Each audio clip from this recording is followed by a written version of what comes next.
Hey kids, want to know if robots celebrate Christmas too? Today's story is called Wall-E, a gift for Wall-E.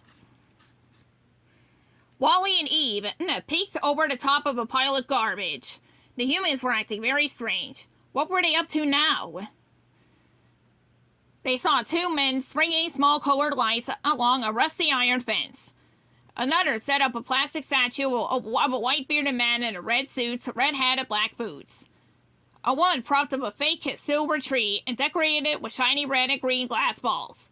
Now the people had returned to Earth along with robots. They were always doing something that surprised Wall-E and Eve. But even for humans, they were behaving oddly.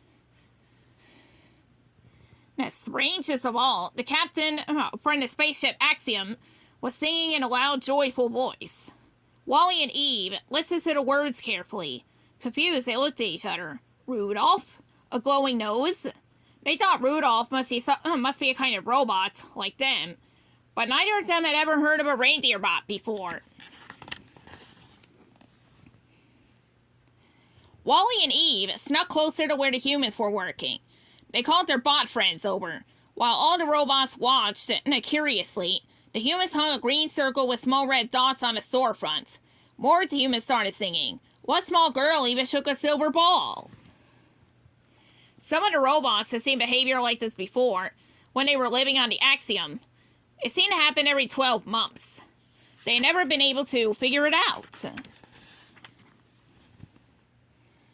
Wall-E looked closely at the humans. He tried to figure out what made this so different. Then he put his little metal finger on it. The humans looked happy. Most of the time on the Axiom, they had looked tired and bored. But there was something about what they were doing right then, there on Earth, that made them very happy.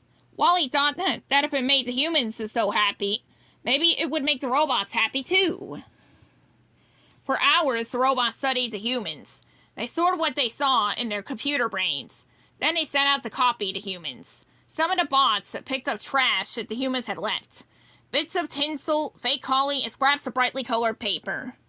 The light bots collected hundreds of strings of lights. Wall-E already had a couple in his trailer. He'd always thought they were pretty and Eve loved them. The bots draped Wall-E's trailer with lights. When the electricity was turned on, the lights shone so brightly they looked like a supernova.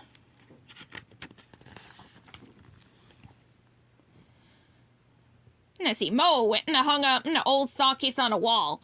He had no idea why anyone would want to put socks on the wall, but the humans were doing it, so he figured he would too. The vacuum box sucked up boxes and boxes of packing peanuts. Unfortunately, he also vacuumed up a nose full of dust. Achoo! He sneezed. Little white peanuts floated down the air, coating the floor like a blanket of snow. Wall-E and Eve roamed the grounds outside the trailer, looking for more things to use. Wall-E went one way, Eve went the other. Eve picked up a piece of shiny metal. She found some scraps of wrapping paper. She stored them inside her chest cavity. Suddenly, she heard two humans talking. One of them was the captain. I just love Christmas, don't you? The other human said. The lights, the decorations, the cookies, the presents.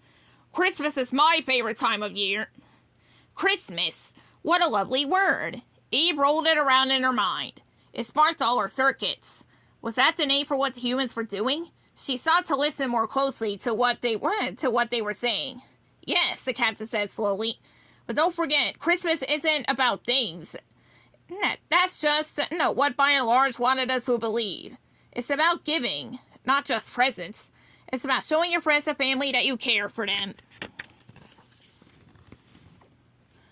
The captain's words hummed inside Eve. Robots didn't have family, but they did have friends. And she had one friend who meant more to her than any other. Wall-E. He had come to save her when she was on the Axiom. He had given her his spare parts. He had cared for her and watched over her. She needed to show him that she appreciated him. But what kind of present could possibly do that? Eve roamed far and wide. She searched and searched. She found many pieces of junk. None of them was quite right.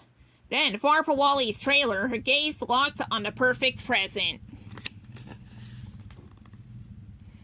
2 days later, it was Christmas Eve. The bots had prepared a celebration just like the humans. Some of the smaller bots were stirring with excitement. The umbrella bots wore a pointy red hat with a white pom-pom on top. The robots had beeped out the words to the songs they had heard. They didn't always understand the human words, so they made up some of their own.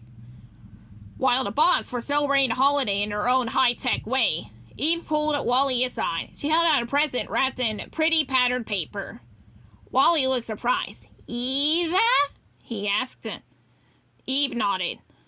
Wally turned the present this way and that. He admired how the shiny paper shimmered in the colored lights. He was so busy looking at the present that he almost missed Eve motioning to him. "Open it," Eve signaled. Wally carefully unwrapped the present.